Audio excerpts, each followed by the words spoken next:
Hello everyone, the Army of Otters here, and welcome back to Unexplored Skyrim. Today we're going to be checking out Southfringe Sanctum. This is a location on the far southern part of the map, southeast of Helgen, where we visited in our last video. Now this far southern location is very close to the border of Skyrim and Cyrodiil. In fact, there's actually a gate that in theory would allow access to Cyrodiil. However, in Skyrim the game, it's just a gate that blocks the path from going any further. Of course, you cannot travel to Cyrodiil, but we will be checking out that gate as well. And as I said, this location is in the far southern part of the map, just southeast of Helgen, where you start the game.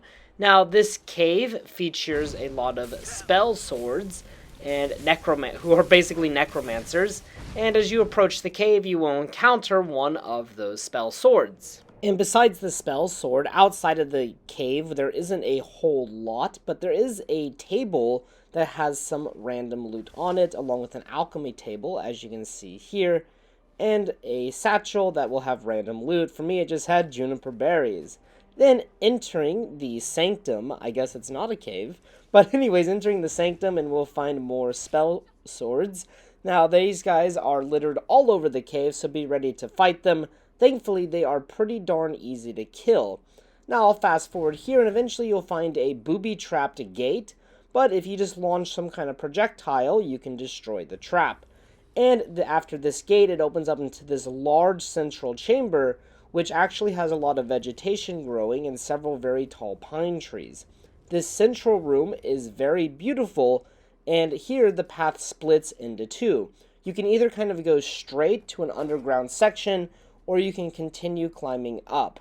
I decided to go ahead and kill the spell swords and then continue up. I think this is the best direction to go as far as continuity in the quest that is involved in this sanctum. And this central area is so darn beautiful. You have a small opening at the top of the cave, allowing in sunlight and allowing all of these plants to flourish. As we make our way up this central chamber, we'll again find more spell swords and also another gate. However, this gate is locked, so we're going to have to pick the lock in order to continue forward. But it's only a novice lock, so pretty darn easy. And then this part of the cave becomes a bit smaller, and again it opens up into a larger chamber where we will find Bashnag. Bashnag is the kind of leader of the spell swords, and he is the boss of this sanctum. So you're going to have a little bit of a difficult fight, but he really wasn't that difficult. But you definitely want to loot his body because he has some good stuff. Also, there's a chest with some really good stuff inside of it. Obviously, it's probably scaled to your level, but still, for me, it was pretty good.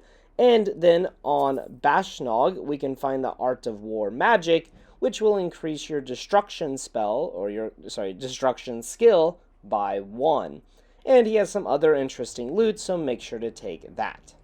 Now, after killing Bashnag, we have not yet reached the end of the cave, so we have a little bit of a journey to go through. We have to fight some more spell swords, and there's also going to be some spiders that we have to kill. And we're going to find another, large central chamber with a gate, and behind this gate are the spiders. So it appears that the spell swords were using these spiders as a kind of defense system, and they were also using them to torture people, as we'll see here in a second.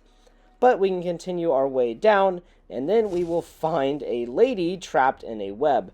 This is Selveni Nethri, and she was working with Bashnag until Bashnag became interested in her daughter, and she turned against him. So Bashnag had her tied up in this web and left to dead with these spiders. So she is unable to cast any spells, so she asks us to kindly clear the way for her, which includes fighting off some of these spiders. And we can go ahead and continue the rest of the way to make sure we got all of the enemies, which we did, so these spiders were the last enemies. And we will find the exit is that central road back in that very large central chamber we talked about earlier. I'm too weak right we now. can then go back to Selveni to tell her that the way is clear and that she can escape. This will start the miscellaneous quest, The Savior of Selveni Nethri. Now, unfortunately, it appears that her quest line just kind of ends here. Even after helping her escape the cave, There's no other future encounters with her, which is unfortunate, but a very kind of cool small quest in this sanctum. Now, as I said, I kind of wanted to explore the surrounding area. So if we head north towards Fort Neugrad, which we covered in the previous video, we can find a very beautiful overlook overlooking the fort, and you can get some very beautiful views of the surrounding area. But besides that, there really is nothing of interest down here besides some silver ore deposits in the mountains. Now, if we head further south behind the cave, we can find the border of Skyrim and Cyrodiil. As I said earlier, this is the gate and this is the border. We can see that the border has no guards and that it is not very well protected. So if there was any kind of threat or anybody trying to enter Skyrim, they could do so relatively easily. And here on the minimap, you can see this unmarked location. Alright everyone, I hope you enjoyed this episode of Unexplored Skyrim. I had a lot of fun making this video and exploring Southfringe Sanctum. It was a really cool location with a kind of hidden quest. If you guys have any recommendations for a future location in Skyrim, please post them in the comments section below. And as always, until next time.